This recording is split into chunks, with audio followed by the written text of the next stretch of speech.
लेकिन इस बीच सुमित, मैं चाह रही हूं कि एक जवाब आप भी दीजिए, क्योंकि अमेरिका वर्सेस चीन को देखते हुए जिस तरीके से हमने ये आंकड़े सामने रखे हैं, हालांकि चीन पर ट्रंप के रुख को लेकर जिस तरीके से खबर आ रही है, पहले एक और बड़ी खबर बता दूं, क्योंकि चीन पर फोकस चाहते हैं ट्रंप, और ये सोर्सेस के हवाले से एक और बड़ी खबर है, यूक्रेन को भटकाव मानते हैं ट्रंप, रूस चीन में दूरी चाहते हैं ट्रंप। तो फिलहाल एक और बड़ी खबर इस बीच आपको बता रहे हैं, जहां एक तरफ ट्रंप ने अपना रुख साफ कर दिया है, बड़े फैसले लेते हुए, बड़े ऐलान करते हुए, वहीं अब चीन पर ट्रंप के रुख को लेकर ही यह खबर महत्वपूर्ण है, जहां चीन पर फोकस की बात ट्रंप की तरफ से कही गई और यूक्रेन को भटकाव ट्रंप मानते हैं। और देखिए, अमेरिका से युद्ध के खतरे पर चीन से बड़ी खबर है। चीन ने अपना डिफेंस बजट बढ़ा दिया है।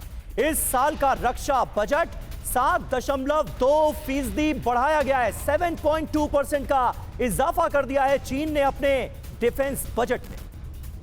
हालांकि ये एक और सबसे महत्वपूर्ण बात समीर और सुमित, इस खबर के साथ साथ ये भी समझाएं कि किस तरीके से चीन का ये जो विस्तारवादी नीति रही है, उसी को देखते हुए ट्रंप आज के टाइम में ये बड़े फैसले ले रहे हैं। और साथ ही ये जहां आपने ही खबर दी कि किस तरीके से अब चीन ने अपना डिफेंस बजट बढ़ाने का भी फैसला कर लिया। सुमित, देखिए, बिल्कुल, अगर आप 2022 से पहले का समीकरण देखें तो लगातार रूस जो था वो अमेरिका के, यूरोप के देशों के करीब आ रहा था, लेकिन एकाएक इस जंग के बाद रूस जो है वो करीब जाने लगा चीन के। और ये रूस भी जानता है कि उसकी लॉन्ग स्ट्रैटेजीज ये बिल्कुल अलाउ नहीं करती कि वो चीन की इकोनॉमी को अपनी इकोनॉमी के बेसिस पर बूस्ट करे, तो इसलिए ये चीन के इंटरेस्ट में भी है और अमेरिका के इंटरेस्ट में भी है। लेकिन अब जब पिक्चर लगभग क्लियर हो गई है, चाहे वो पनामा को लेकर हो, क्योंकि पनामा इसी फरवरी के अंदर BRI से बाहर हो चुका है, चीन के आर्थिक चीजों को नुकसान अमेरिका पहुंचा रहा है, और वो जानता है कि सीधे कन्फ्रंटेशन से बढ़िया है कि उसके आर्थिक चीजों को, BRI को नुकसान पहुंचाया जा सके, फेल किया जा सके, ताकि चीन की इकोनॉमी, जिसके ऊपर लगातार वो अपनी मिलिट्री पावर तैयार कर रहा है,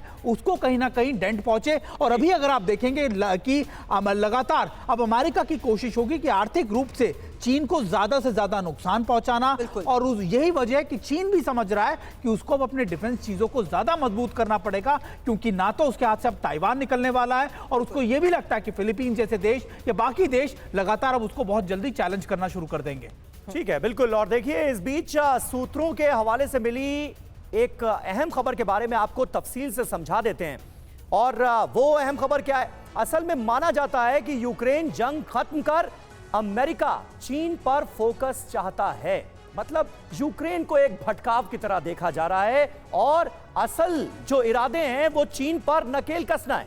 यूक्रेन युद्ध को ट्रंप भटकाव मानते हैं। इतना ही नहीं, ट्रंप को मॉस्को बीजिंग में दोस्ती भी मंजूर नहीं है। यानी ये रूस और चीन, जो बीते दिनों हमने सुरभि देखा कि किस कदर करीब आते हुए नजर आए, वो भी अमेरिका को रास नहीं आ रहा है। ट्रंप का मकसद रूस को अमेरिका के करीब लाना है। हालांकि रूस चीन में दूरी पैदा करने की रणनीति पर ट्रंप प्रशासन अमल तो कर ही रहा है। यूक्रेन समाधान पर ट्रंप की नायक छवि भी इस लिहाज से बन जाएगी। हालांकि आज के इस संबोधन में हमने देखा किस तरीके से अपनी छवि या अपनी टोनालिटी को देखते हुए जिस तरीके से महत्वपूर्ण मुद्दों पर ट्रंप ने बात रखी, वो एक बड़े संदेश के तौर पर भी दुनिया में गई है। लेकिन इस बीच संबोधन में ग्रीनलैंड पर ट्रंप की तरफ से क्या कहा गया, एक और बड़ी खबर आपको बता रहे हैं। ग्रीनलैंड को हासिल करके रहेंगे। अंतर्राष्ट्रीय सुरक्षा के लिए ग्रीनलैंड जरूरी है, राष्ट्रीय सुरक्षा के लिए ग्रीनलैंड जरूरी। यूरोपीय देश डेनमार्क में है ग्रीनलैंड।